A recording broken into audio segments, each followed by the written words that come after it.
Today's the first day of summer vacation for us. Oh. So all my kids are home. And we have... Well, no. That's not a bad thing. Oh, no. Oh, we're taking you away. That's what I meant. Like, No. They're all still asleep. Oh, okay. That's the thing. Like, at 9 o'clock in the morning on the first day of summer vacation, no, they are all in bed. But we also have 2 house guests who are making my dogs bark, apparently, right now.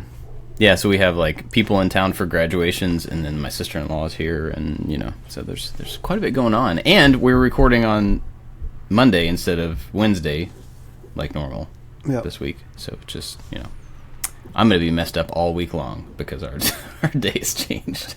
Everything's all discombobulated. Yeah, but it'll be all right. It's weird, though. It's the first week of summer break for us, and it's like 65 degrees. It is not...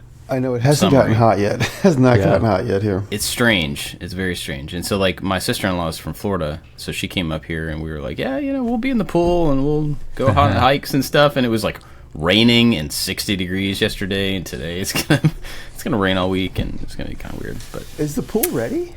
No. Oh. No. Because of the rain. Because we've had so much rain. So here's the deal. They started digging. We started planning to do this pool in September. That we started talking to them and, like, figured out the, all the details about it. There's a lot to it. And at least here, if you want a pool, you have to wait in line. Because there are only a couple of pool companies that are reputable, and a lot of people, post-COVID, a lot of people have just wanted to put pools in. And so we started talking to them in September, and the whole thing was like, you are next in line. You came at a perfect time. We will start you as soon as we finish up this previous one. So by the time we got everything decided on and down payment down and all that type of stuff, it was January 15th is when we started. And those guys came out and started working, and it was 3 degrees outside. Like, for a week straight, they came out and they worked in this ridiculously cold weather. Just prepping, like, they had to break up concrete. We had a driveway in our backyard. They had to take all that out and everything. And then it snowed, and then it rained, and then it snowed, and it sat there for like a month, and they couldn't do anything because it was just, they'd torn everything up, and then it was just mud and slush. And we have red clay where I live, so everything is a mess. It's not like normal dirt. It is get on everything, stick on everything forever, red clay. And anyways, they've just been, like, working around the weather since January. We'll have weeks of rain, and then it'll dry out enough for them to get a day's worth of work in. And then we had to wait for a long time on where we put the pool. We were, like, ready to go, and this was another thing that took a long time.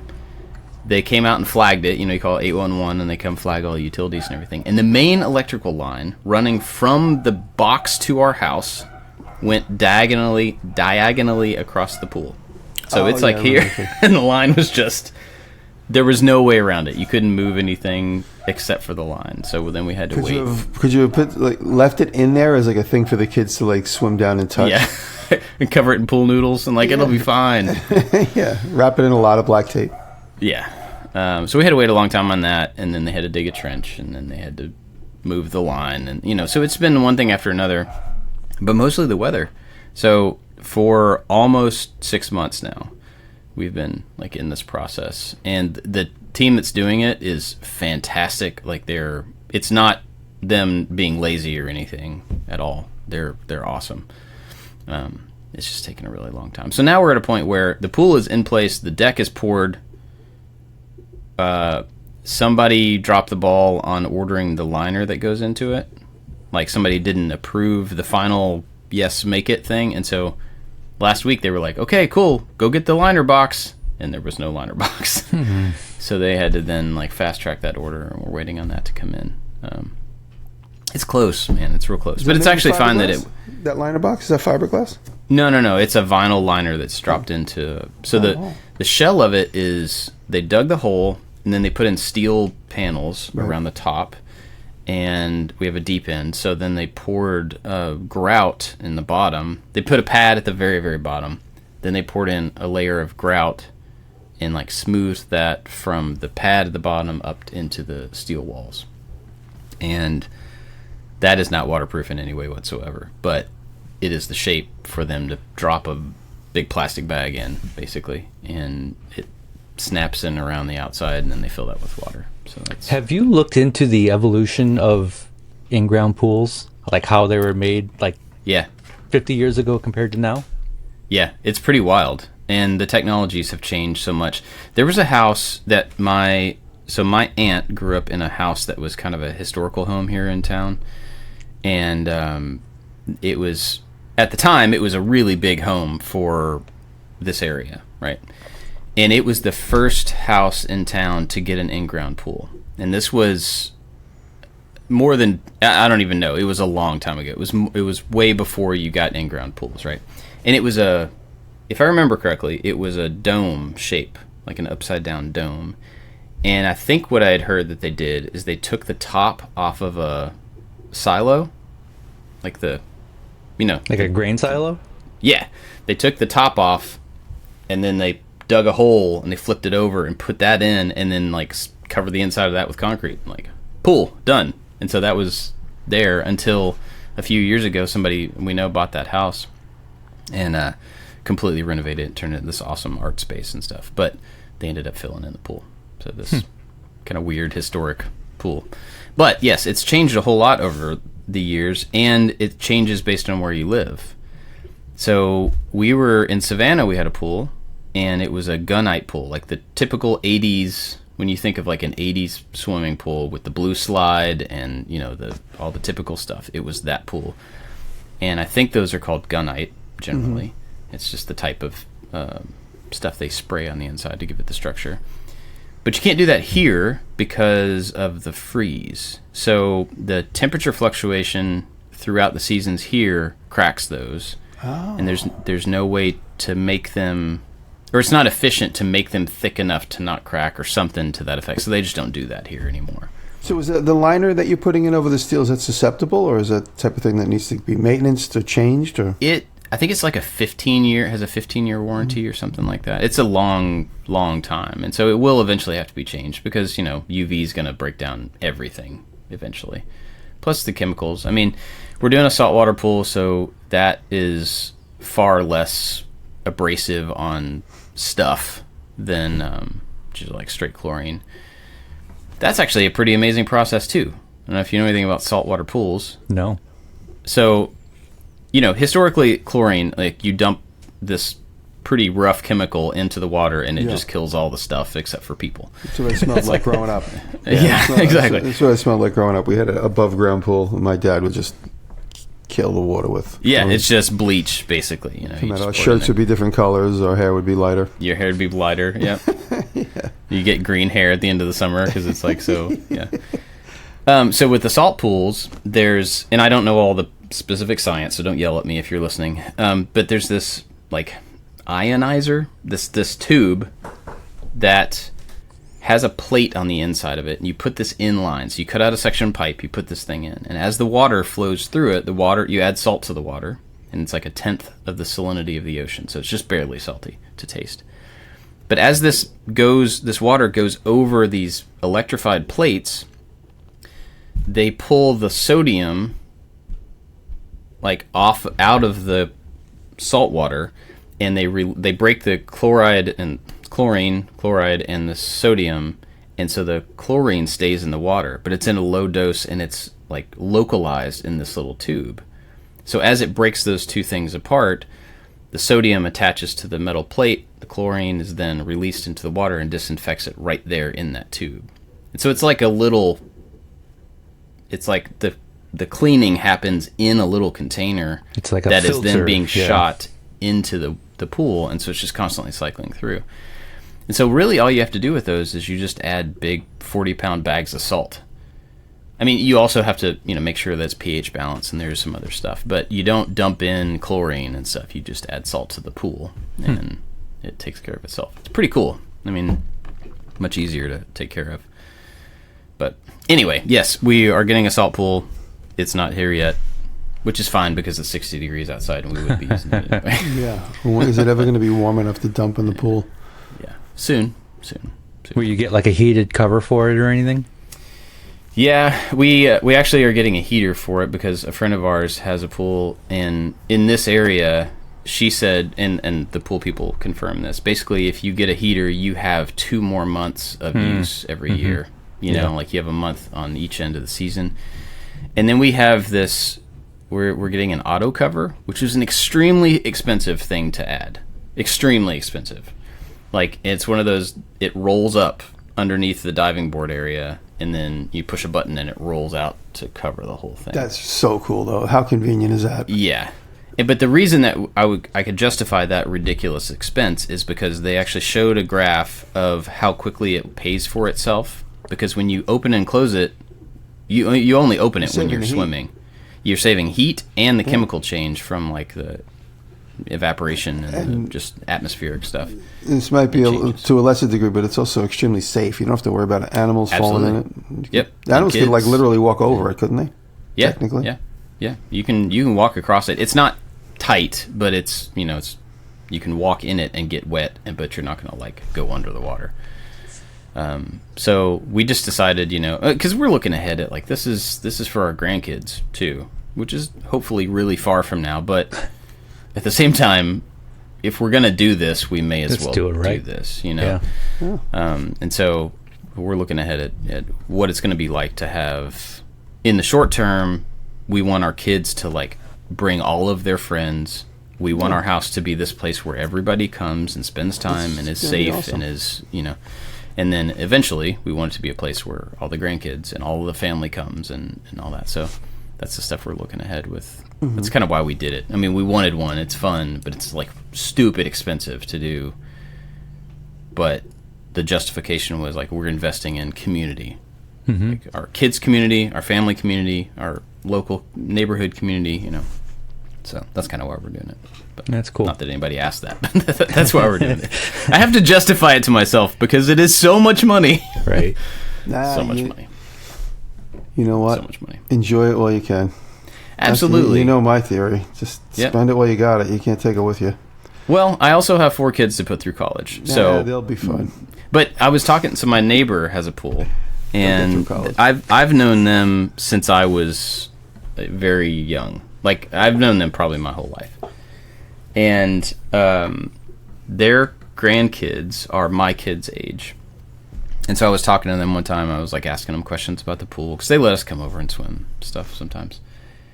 And he said, well, we put it in too late. We put the pool in when our grandkids were in high school. Which means we got, like, a couple of years of them enjoying it and coming over to hang out at our house and stuff. And now they're on to other things and they're going to college, and we only got a few good years of using it. He was like, if you're going to do it now while your youngest is still going to be at home for a few years, and like make the most of, so that's part of why we just decided to go ahead and pull the trigger, and it's an investment for sure that will not pay for itself. I'll be clear about that. It's one of those things you pay for. It's not going to be like, it's not going to raise the property value. Oh, it doesn't? Well, I mean, it does, but not to an equal amount of what you're spending. Gotcha. Because some people see a pool as a liability when they buy a home. So it's not that. But there's just so many other things that you can invest in that are not financial. So that is kind of... At the graveyard house, there's this odd little bungalow awkwardly placed in the backyard, and everybody always asks me, what is it for? I said, I don't know. So I owned the house for about 6 months when finally the neighbor came over to me and said, that's the pool house. There used to be an in-ground pool right in front of that. I was like, how many years ago? He's like, oh, they covered it up in the 80s. So there's an in-ground pool buried in my backyard. Dig it out, man. No, there is zero evidence. There's like no evidence of it. There's not a depression. There's nothing. They probably pushed everything into the hole and just filled it with dirt. But right where the house is, there's this cute little, looks like a little yoga shack or something. Could be a good pottery house, but the roof needs to be repaired. And everyone's like, oh, that's the pool house. Now all the neighbors who know it's mine, they're like, what are you going to do with the pool house? I'm like, nothing. I don't know. I got to build the house itself first. I'm going to put a bug in your ear because you're going to want to dig that up. Okay. Tell me why. Because I would almost guarantee you, with your luck and all the weird stuff that you find in all the weird places around you, you're going to dig that up and you're going to be like, huh, somebody filled this pool with old bandsaws or some weird Cadillac or something. And then you're going to be like, oh, look what I found that nobody else has ever had before. Yeah, you should dig it up. I mean, that would be amazing if you started digging and you're just like... I'm going to tell you what I bought this week. Oh, no. After I graduated high school, my mom and stepdad bought... They moved into a new house that had a kidney bean in-ground pool. And so for a couple of years, I got to go over. I mean, it was still like a 40-minute drive over there, but I would go over there once in a while and go swimming. And then my mom and stepdad got a divorce, and stepdad was like, I don't want to take care of a pool anymore. And it is now a garden. It is filled with dirt and no longer usable. Yeah. I mean, it is a lot of work to take care of them. And if you're not, like, invested in it, I can see that for sure. You can also turn it into a pond. You just, like, let it go, Just you let know? it go, yeah. Yeah, go get some goldfish and throw them in there, and you're good to go. Nature will take over. Yep. Anyway, so that's been a big part of the last several months for us, is just kind of watching that go along and trying to make decisions. There's a lot of decisions that go with something like that, so... Mm-hmm. And that's not our specialty. So, anyway, what have you guys been doing? Well, I told you guys that I bought something. Can you guess what you think? Try and make a guess what you think I bought this week. It's a Cadillac with Not a a bandsaw Cadillac. attached to the back of it. No, so I did some research, and the last time I bought a Chevy square body was 4 to 5 years ago. So it's been a long time. So don't get on me what I'm about to tell you. I'll text you pictures of it. I bought a project for father and son project for me and Rob. I've been wanting for a long time a tow truck. So this tow truck came up. It's close. It's about 30 miles away. It's a 1984 Chevy, or rather a GMC, but the same shape. It's a 1984 GMC Sierra tow truck that hasn't been used in probably 20 years. It's been sitting. It's like that crossover between like old and modern. It's that in between. You know, the 80s is like that in between where you open up the engine compartment and it's still just full of stuff. You don't know what it is. So it's that. But I'm fairly confident we can get it running. It's a diesel. It was cheap. It was $2,500, and it's a 4x4 GMC 3500 with a Holmes wrecking body on the back. There's 3 guys that are like fist bumping because they know what that means, and it's got all hydraulics in the back and everything. So it's gonna be a project car. And it runs? No. Oh. No. He said it ran once. This guy. Of course it ran once. I think I have it bad, and then I go to visit some guy like this who's got 50 cars in this muddy field. I'm like, what do you do? He's like, this is his collection. He's not a mechanic or anything. I said to Rob, I'm like, what does that guy do? He goes, I don't know. He goes, he's not a mechanic, that's for sure. I'm like, he's not a mechanic? He goes, no. He says he did something else. This is his list of things to do. And he said he needs to raise some money, and his landlord is telling him to clean up the yard. I'm like, he doesn't even own that property? There's like 25 cars stuck in the mud. And anyway, I ended up making a deal with the guy. I'm going to pick it up after my Ohio trip. So there'll be some Instagram and some stories on it. I'll send you guys pictures. I'm so excited to get this thing and start fixing it. Like Rob said, after dealing with the Cadillac, your threshold for pain, or your tolerance for pain, goes up and up and up. I look at this thing. He says it's going to need new gas tanks, and you could see a little gap between the cab of the truck and the wrecker body. And you look down, and you can look right into the gas tank. There's like a rotted hole right through the top, and it's just full of leaves and muck. I'm like, oh yeah, look, Rob. I go, we're going to need a new gas tank. And it takes 2 gas tanks, so it's going to need 2 gas tanks. You gonna make your own gas tank? Because I know you were talking recently about making that.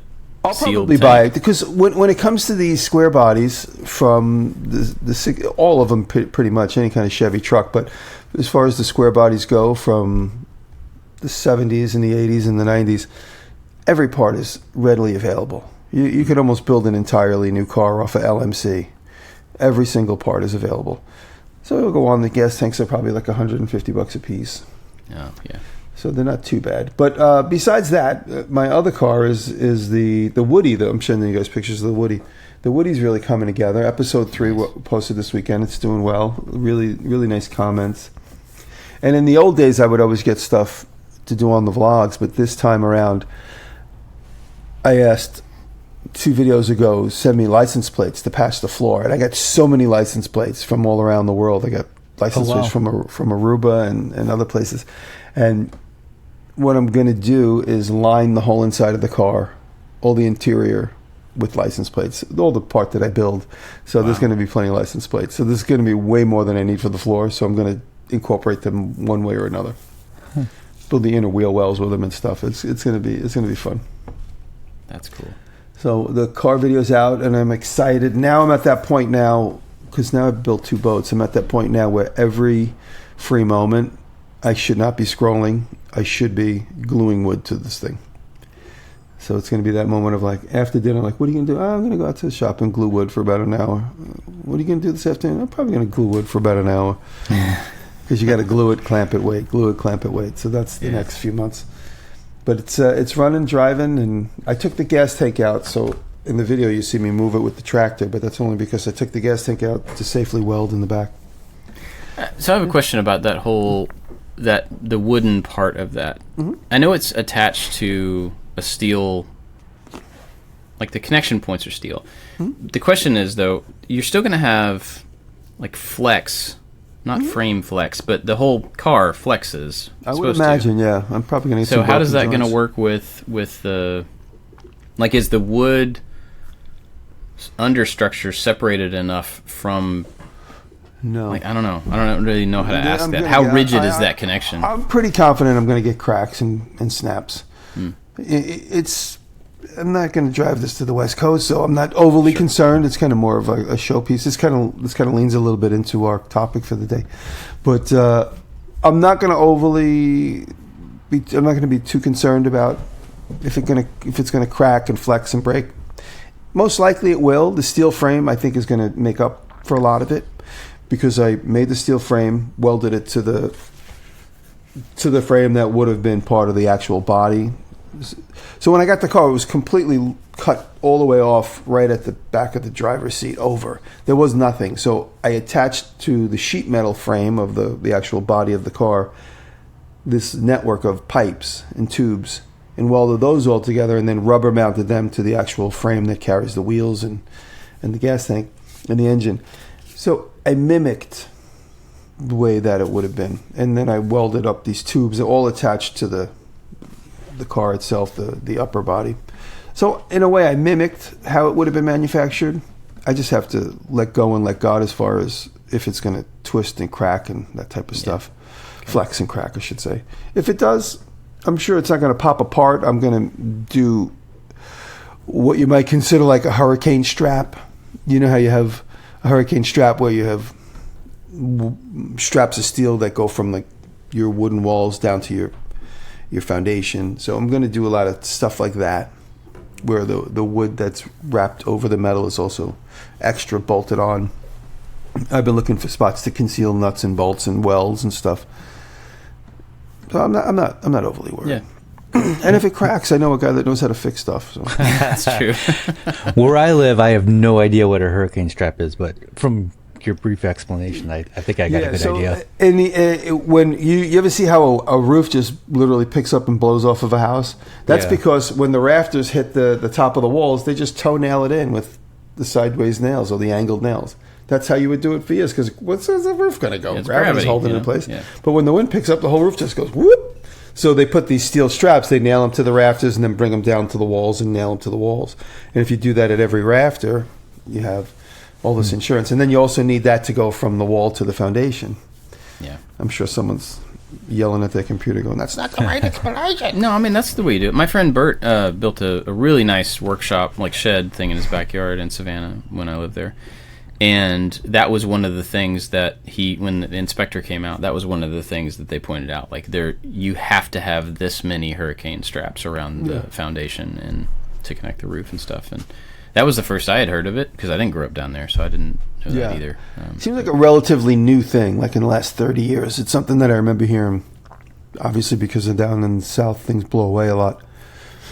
But between that and I'm excited to really, I haven't sent you pictures of the tow truck yet. I'll do that in a minute, but the tow truck is going to be fun. It's just it involves electronics, which I'm learning more about as far as the car system go, and hydraulics. The whole back has several levers and shift knobs. It's the previous 10 or 15 years, so if you're looking at like the 70s, maybe obviously the 60s, tow trucks would have this like cranky thing. You'd turn a crank to lift up the car in some cases. This was like the next gen where they started using hydraulics.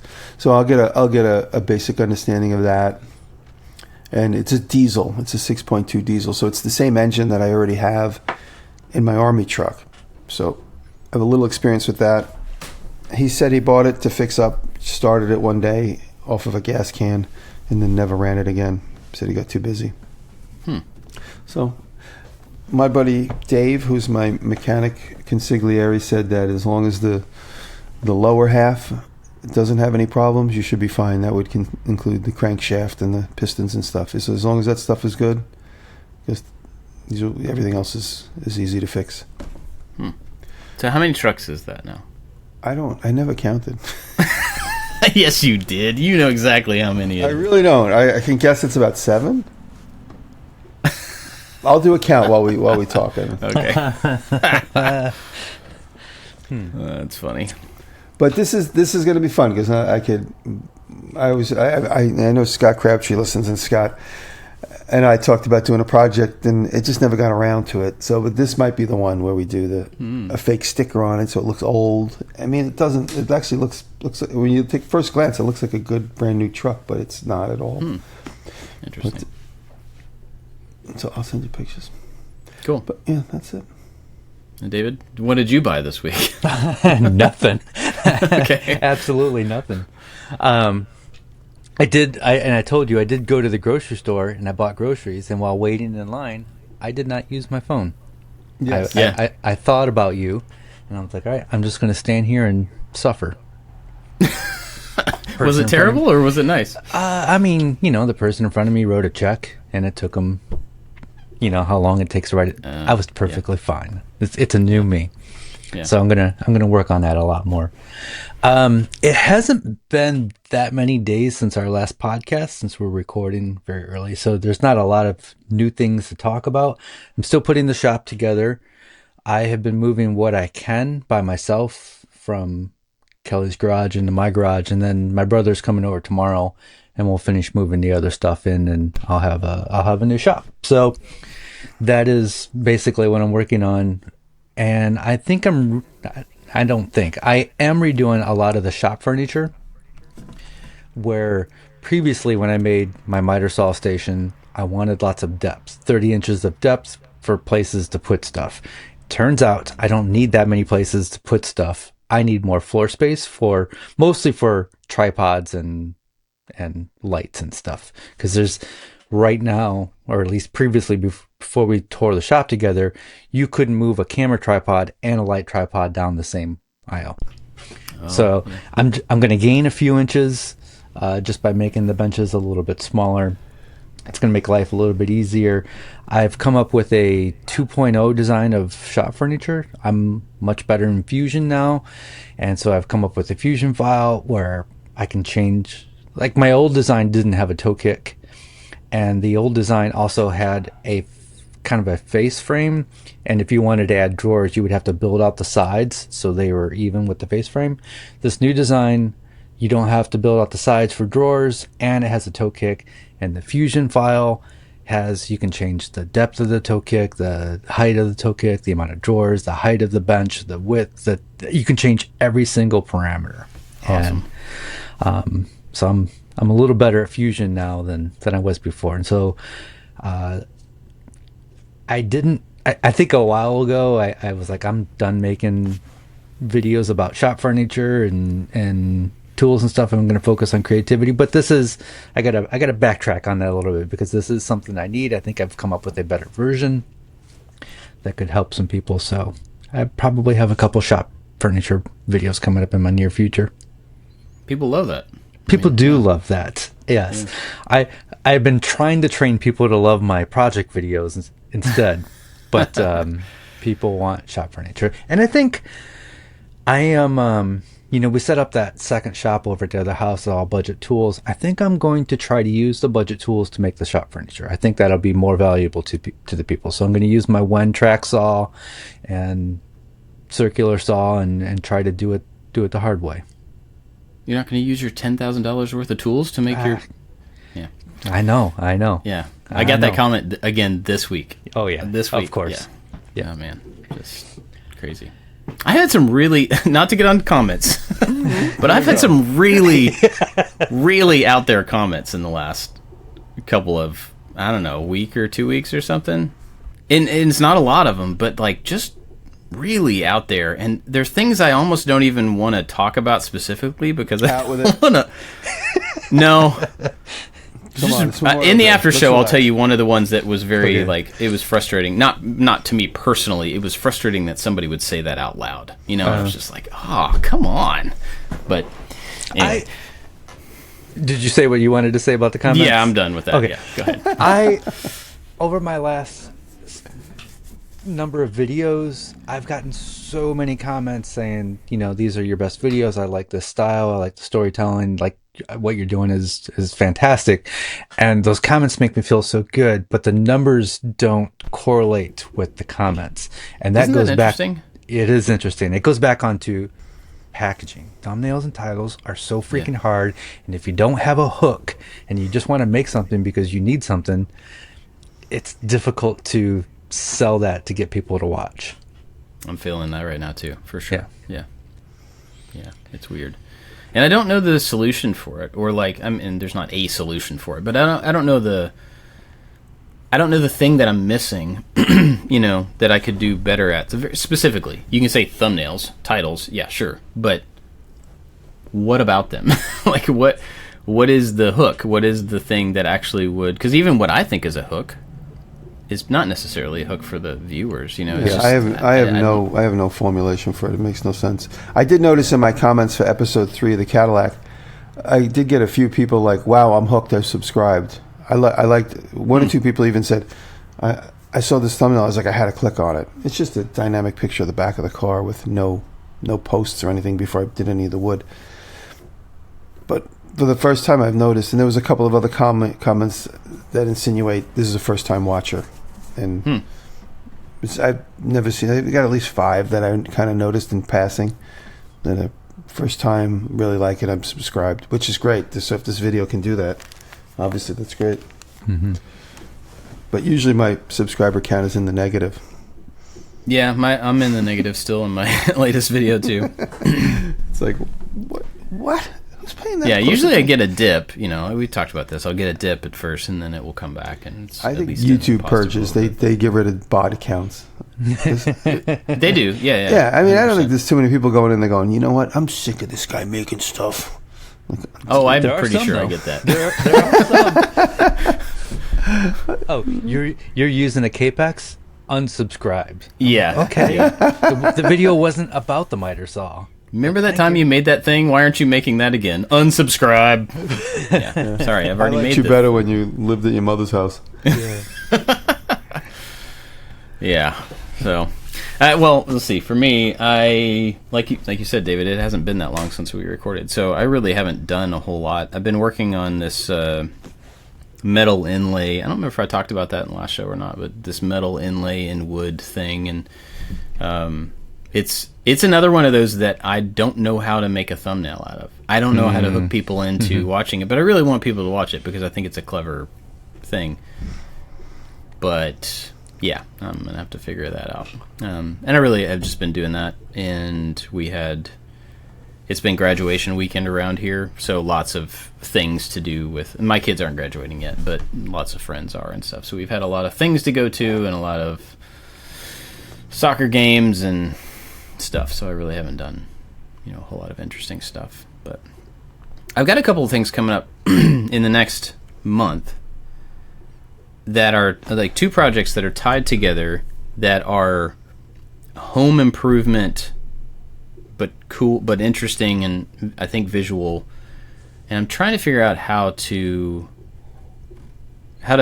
package those before I get started on them. which I think is a better idea and something I don't always do, but trying to think ahead, like what can I get before I do the work, especially because it's a home improvement, I have the before image.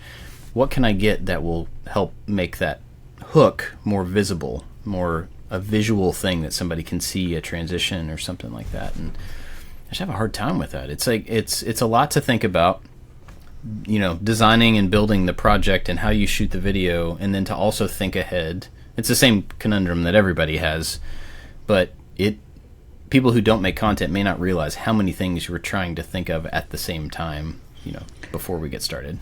So my next video is going to be the shop renovation, fixing the floors, and I didn't plan on making a video when we started, and that means I didn't take really good photos along the way, and so I have no idea what I'm going to do for that. And take a shop picture that you have and just put it in liquefy and just make it crazy. Just make it all drippy and yeah. Just say my floor is out of whack, and basically just say I couldn't photograph it, but this is how it fails. Yeah. Yeah. Interesting. I hadn't thought about that. Like, get the emotion of a thing across instead of like the visual of a thing across. You see, no matter, like, I'm having a hard time photographing the Woody. Every time I photograph it, like straightens out lines that are more dynamically curved and pitched, and every time, I'm like, it looks like a giant hunk of wood on the back of this frame. It doesn't quite look like that in person. Every time I take a picture of it, it just magnifies everything. So I took a video for Patreon, which I didn't post yet. I guess I forgot until just this minute. But I described how right now it doesn't have any horizontal lines to break up the big. It looks like a giant loaf of bread. So by putting these horizontal lines, and some are going to be filled in with wood, some are going to be windows, it's really going to break up this giant loaf of bread. Which is, I'm like, this looks like a big loaf of bread with a nose of a car on it. But I think the lines will change that, and every time I photograph it or videotape it, that's all it looks like. But I gotta write that down as a title. Hang on just a second.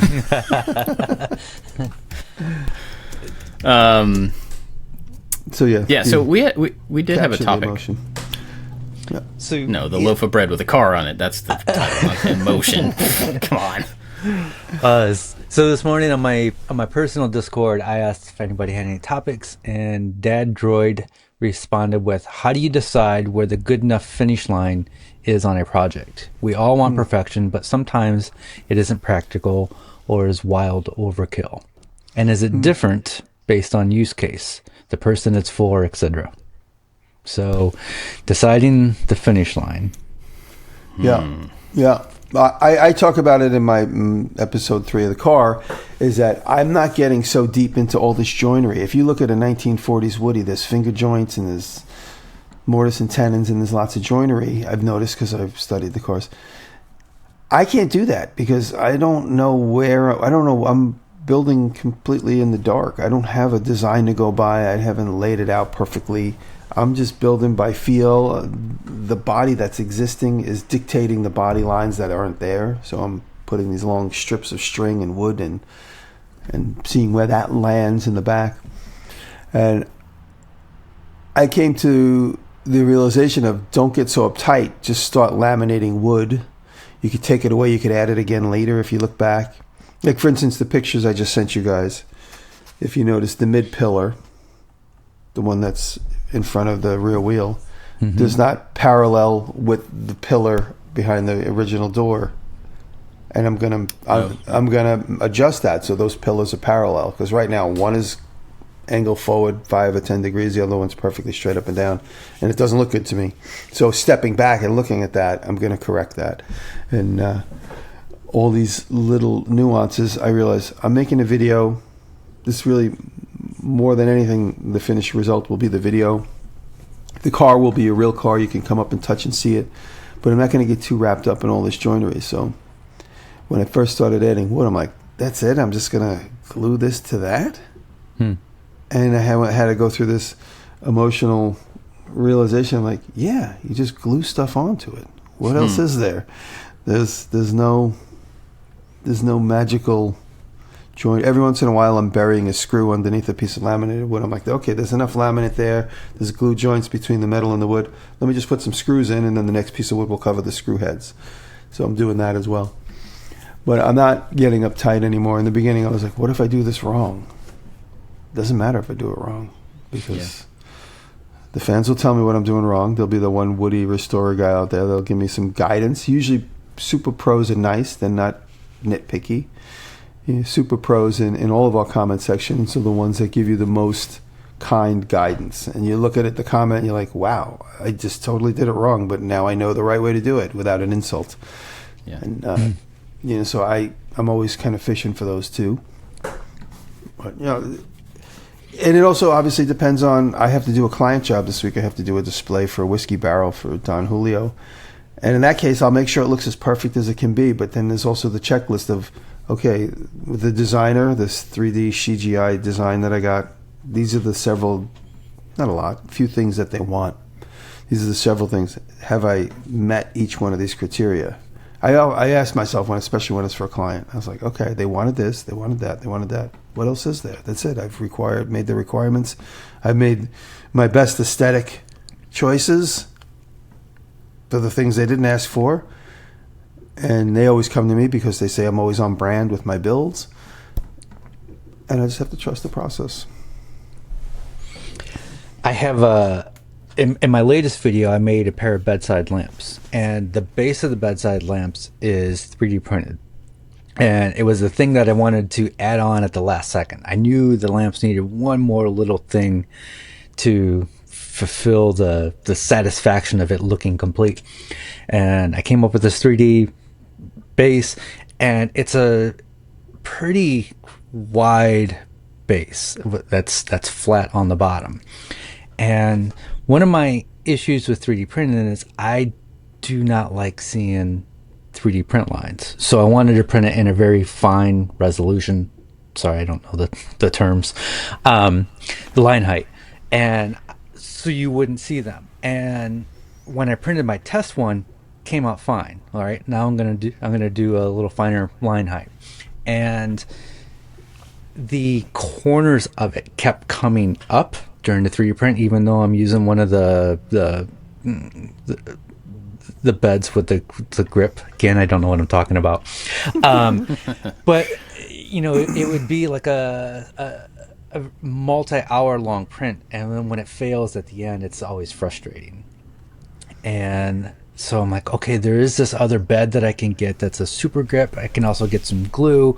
I'll just order both. But in the meantime, I need to finish up this dang video. So I am just going to 3D print one where you can see the lines, and I will replace it in the future. And I promised myself I will replace them in the future. But in the final shots of the lamps, you don't get to see the detail of the 3D print. And I have printed one. I've got one that came out perfectly, but yeah, sometimes you just have to say this is good enough for now. If I want to come back to it, I will come back to it later. Yeah. So two things. One, yes, I totally agree with you, and I have to do that on a regular basis because our schedule. We have to get videos like moving along, so because we have the next one we have to get to, and there's tied to sponsors, and sometimes we just have to do that. I envy the people who are just doing stuff for the love of it and can really. You just take the time that they really want to take with it. The other thing is when you have a print like that, sometimes, I don't know that shape in particular, but sometimes changing the print orientation can get rid of those lines, and even if it makes the print take a little bit longer, you have a higher success rate with a different orientation, or breaking it into two pieces so that you can print it in a different orientation if the geometry. So there are some ways around that sometimes if you want to hide those lines without just having to make them finer. Right. Right. Yeah. But anyway, I mean, as far as like the where that line is on when it's done, for me, it's constantly moving, because at the beginning of a project, I ideal of what is good enough on that particular project is always pretty high, and then as I get closer to it, it probably pulls back a little bit, you know, because it gets more realistic, and I've started applying time to it and how much effort I've put into something already. And then I think the good thing for me is that most of the things that I make are things that are in my house, are things that I use, are things that I'm surrounded by all the time. And so if there is something that is really not good enough or really should be better, it's close enough to me that it will irritate me until I fix it or I improve it or whatever. And if it's not enough to irritate me into fixing it or improving it, then I think it's good enough. You know what I mean? Like this desk right here in front of me, there is a little spot literally right in front of me where I thought I had it sanded well enough, but it was when I sanded it, these little like divots in it were full of sawdust. So it felt smooth. But then when I put the finish on it, it pulled that sawdust away. And I was already in the middle of finishing it when I noticed, oh, now there's these little like texture things. And so it's right in front of my keyboard. But the effort to go through and actually like take everything off my desk, sand that down, sand it smooth, refinish it, put everything back on my desk is not worth the amount of stuff that I would have to do, and the disruption that little fix would be for me to, you know, to actually get that done. Now, if that was for a client, if it was for a client, it'd be a totally different scenario. Yeah. It would have never made it to this point because I wouldn't have. You would have been much more prudent while you're working on it. Yeah. And I wouldn't have put stuff back on the desk until I was 100% sure that it was, you know, but I just didn't really notice that in time. So it definitely depends on who and what it's for. Yeah, 100%. If it's shop furniture, I spray paint on top of it, who cares? Yeah. You know. I am lucky enough where there's always the next project I need to make. So I need to finish this one up so I can get to the next one. I just had somebody send me an email, a very nice email over the weekend of a desk that he's been making for 3 years. And wow. Yeah. And not because it's a 3-year long project, it's just because life gets in the way and, you know, more important things take over. And, you know, I can't even imagine working. I think I would lose interest. And I would have to just like, you know what, let's just throw some finish on it and call it a day. And so I think that the good enough is very flexible. I try to have what I vision as the finished product, and I try to hit that as much as I can, but a lot of times I find myself cutting corners is a little strong, but I might be cutting corners on the sanding and finishing so I can finish this and move on, because it's more satisfying to start another project. And that starting a new project is my favorite part of the project. It just everything feels new. You know, we clean the shop real good, and it's just like always a nice fresh restart. Yeah, I think, you know, what you're saying there about some things just taking a long time. I think there is a certain type of person or a certain point in life where there's a little bit of security or relief in not finishing something. If you have this thing that like, I can keep tinkering with that. Like, it doesn't have to be done. This desk can take a little bit longer. It's nice to have that thing to go to and focus on, because it's not the rest of your responsibility, and it's not the rest of your work and stuff, you know? And so I think for some people, it's probably a kind of a subconscious, intentional thing to not finish something. Yeah. And I don't think it's a bad thing at all. I think that is an ongoing distraction. I know what that's like. Yeah, it's a way to disconnect, you know? The other thing I was going to say is, and we've talked about this before, but my father-in-law, my stepfather-in-law, I guess, passed away 8 years ago, but he was a contractor. He built stuff all the time. And I remember him one time, he was helping me put in windows in our house. And I remember him making the point that, like, his job as a home builder was to cover up the previous day's work. And that always stuck with me, because it was like, you know, the first day you put up framing, and not days, but you know what I mean. You put up framing, and then you cover that in drywall, and then you cover that in mud, and then you cover that with trim, and then you cover that with caulk, and you cover that with primer, and you cover that with paint, and you cover that with caulk, and you just keep doing that, and you improve the previous day's work down until where the details become like, do we really need to put another layer of caulk on the top of that baseboard? Does it matter at this point? We can, but do we need to? Mm-hmm. You have to cover the framing with drywall, right? You have to cover the drywall with mud, but every layer you go down becomes a little bit less impactful and less important. So you have to find where that point is that, like, it okay, we're done. And that always stuck out to me because, when you think about a home being built, it's really obvious. But if you're building a piece of furniture, all of those things scale down. It's still that improvement, that like stepped improvement, but sanding is a good example of that. Like, yeah, I can sand it with 120. Like, is it worth sanding it with 320 and 600 and 1,000? And like, you can, but I think he made the point to me that there becomes a point very quickly where it's diminishing returns. You're putting work into something that is not going to pay off, and the results are not going to be visible to I often say you're never going to get credit for it. Like if you're building a cabinet and you paint the inside of it, or if you paint the underside or the side that faces the wall, you're never going to get credit for it. And that's like a thing that I often say if I'm working with Rob or if I'm working with anybody else. I'm like, you know what? You're not going to get credit for it. Don't bother. No one's going to care that you did that. When you're working on something and there's the fine little details at the end, you are hyper focused on those little details. And what you forget is when the project is done, you look at a project as a whole. You don't nitpick and look at the well, we do, but the general audience for that piece of furniture doesn't look at the fine little details. They see the whole thing.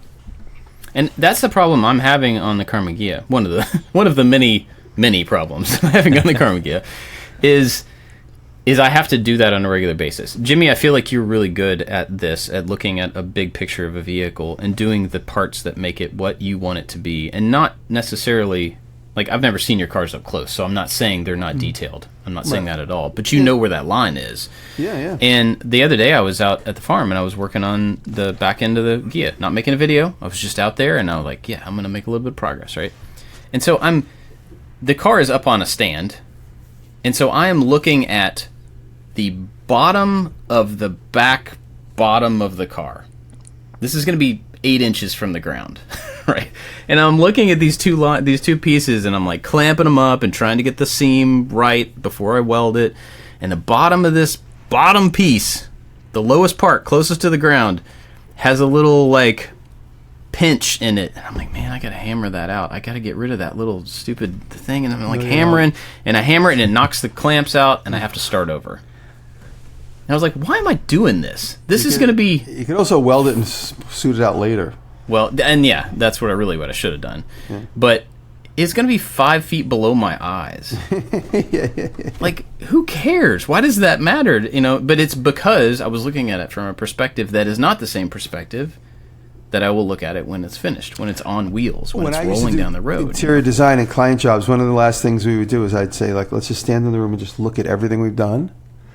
And where everything's going to be shadowed, don't get too uptight. You know what I mean? Shadowed, like a visual shadow. If you're going to look at the front of a cabinet, you're not going to see the back corner of it.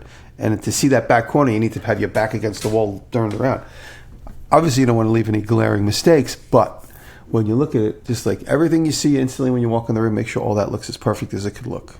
You want everything to be good, but you want that to be the most perfect impression when somebody walks in, especially if they still owe you money. Yeah. So I'm trying to remember with the Ghia that the perspective I have of it on the stand and the nitpicky look close up. Because when I go to car shows and I see these old cars, none of them are perfect. And if they are, they're because somebody spent, $200,000 to get somebody else to do the project for them.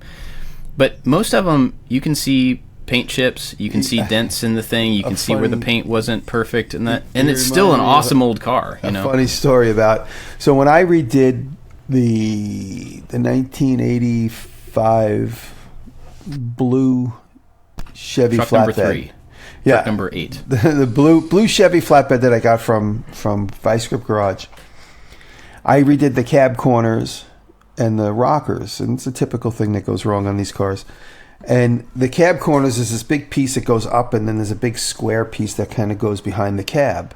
But because this truck had a flatbed on it, and I wasn't about to remove the flatbed, I can only reach as much as I could reach. So when you look at the car from the side, you're like, there's nothing wrong with this car, it's perfect. But when you get up and look underneath the back of the cab, these two big pieces of sheet metal are just like hanging in space, because I couldn't reach to put a screw in them or anything. So they're just like a piece of paper that like emerges out of the Bondo and the paint that just like hang in space like a fin. And I'm like, whatever, I can't get at it. So when I'm looking at this tow truck the other day, I'm going around, I said to Rob, I'm like, everything looks really good. I mean, it needs a new floor, but the rockers are really good on both sides. They look really good. And I look between the cab and the tow truck body, and I'm like, oh, it looks like Jimmy Diresta put these cab corners on. The big fin of sheet metal is hanging into nowhere as far as like he did as much as he could reach and just left them. I laughed. I'm like, all right, I'll buy the car. This guy's Nice. like me. But whoever restored it years before this guy. That's funny. Yeah, I mean, as far as the question, there is no answer. I think it's a moving target for me. I think it's moving. What is good enough, what is finished, is a moving target from when the project starts to when it finishes. And it's different for every project based on who it's for, how much time I have, how much I care about it. Some things I have to do, some things I want to do. And that, I think, for me at least, pretty much it has a huge impact on where I think that finish line is. Because most of the things I do are for myself. I think for other people that would be a little bit different story. But yeah, I don't know. Any other thoughts on the finish line thing? Yeah, it's really just a matter of what you feel, project by project. Some projects you can't wait to get to be done so you can move through it, move on from it. Some projects are the projects where you like rush to see them in the morning after you've been sleeping on them all night long. You're like, those are my favorite. Yes. I can't wait to do the next step. I can't wait to do the next step. And then once it's done, you just sit looking at it going, where can I add something else? No, there's no need to. Mm-hmm. But maybe I could. No, there's no. I got to make another one. And then you start making another one. That happens to me when I do bookbinding, and I get into those little modes where I bookbind and do the leather covers. I'll make another one. Let me make another one. I'll make the improvement in the next one. So. Nice. Cool. Well, I'm going to thank our Patreon supporters. Excuse me, because they're awesome. Oh, there he goes with his noises again. Huge thanks to everybody over at Patreon, especially our top supporters. Stop it. Especially our top supporters. A pretty big deal. Matthias Garnow, Crabtree Creative, Michael Manegin, Warren Works, The New Janky Workshop, Scott at Daddy Yourself DIY, Sean Beckner, Odin Leathergoods, Rich at Lowen Design, Chad from Mancrafting, Works by Solo, Albers Woodworks, Corey Ward, and Nick Ryan. But also people like Tuscarora Woodworks. Yeah, been supporting for a couple of years now. Thank you for that. Everybody over there at every level gets the after show, which I'll tell you about that comment that I got, and I'm sure we'll have other stuff. It's usually just like extra secret stuff. We talk for 20 minutes on a separate podcast feed. You only get it by going to patreon.com/makingit and supporting the show. And if you do, we would appreciate that. And if you don't, that's cool. Just glad you're here. Thanks for listening and watching. Speaking of, I think a lot of people forget that this show is on YouTube. And it is on YouTube. So if you'd rather watch or listen via YouTube, you can also just put it in the background. It's there as well. And the after show is in video too. So if you get the after show podcast, it gives you a link to the video every week, and you can just go watch it over there if you want to. Yeah. Thank you. Yes, we appreciate you. I don't have any. I mean, I can try to find something to recommend that is not very relevant, but do you guys have anything to recommend? While we were talking, I remembered my friend Marco Laviola from Italy. We made friends on the internet years ago, and Marco makes models, and I'm going to send you guys, but look at the models he makes. You guys follow him? He follows us, I think. No. Yeah, he makes little models. So, like, for instance, you see a Ferrari there. Somebody might own a Ferrari, and they want a model of their exact car, so they'll hire him to make a model. And he's made Mercedes Gullwings and the James Bond car. I'm going through here quick in here. I think this is probably a Lamborghini tractor. Many people don't know Lamborghini was in the tractor business before they were in the sports car business. So, yep, that's crazy. Yeah, so Marco makes these incredibly perfect little models for private owners of these cars. And some 3D printing, some handmade, a little bit of combination of everything. So when do you know when you're done? This is the type of work that is incredible attention to detail. I'll send you guys this. Cool. I have a couple to make up for Bob's lack of pick. It's only been a few days since our last show. Thank you. So my first one is from Drew at Whitworks. He made a stunning looking door for his new office. It looks fantastic. It's basically I forget what the wood is. It looks like some sort of hickory, but I forget. But he filled in parts with epoxy and then turned it into a door. Like most people would turn this into a slab table. He made it into a door. It looks amazing. The storytelling on this video is so good. And Drew is just great at helping out when I have questions, and I know he's helped you guys out as well. So it's one of his best videos. And then my other pick is Physics Girl released her first, she's on camera for the first time in over 2 years. She's been dealing with long COVID and barely could get out of bed for 2 years. And when she would get out of bed, she would have these major crashes. And there's been a breakthrough. She still has crashes, but she's talking on camera for the first time in a couple years. And it's just you're gonna cry because it's a feel good. It's I don't even know what else to say. It's just like I'll take a look. So glad I know she's been out of commission for a long time. Yeah, it's really nice to see her back. On the way back. I think it's very cool. Okay, cool. Well, I do have one. Like I said, it's not relevant, but to you guys. But there's a new video game out that I have not played, but there's a trailer for it that looks really cool. And I think if you two were into video games, you would probably like this game. It's called Defending the Tower. I keep saying No. It's called Roadcraft. Video I watch. It's called Roadcraft. And it's like the trailer is a sandbox. It's these kids playing in a sandbox, and they've got like trucks and stuff, and there's a construction site behind them. And so they like playing with these trucks, and one of them knocks over a juice box and it spills, and then there's a huge crash, and he turns around and one of the trucks knocked over a water tower behind him. And then he starts like moving the truck around, and the truck in real life behind him is moving with it. And then he realizes that he's controlling the construction site with the toys. And it's like will get you in the kid part of you, like, I remember that feeling of like this, It's a good trailer. The game is you are controlling construction vehicles, and you get to like build roads and clear fields, and like there's disasters that you have to go in and have to figure. No, you don't destroy farms. I don't think.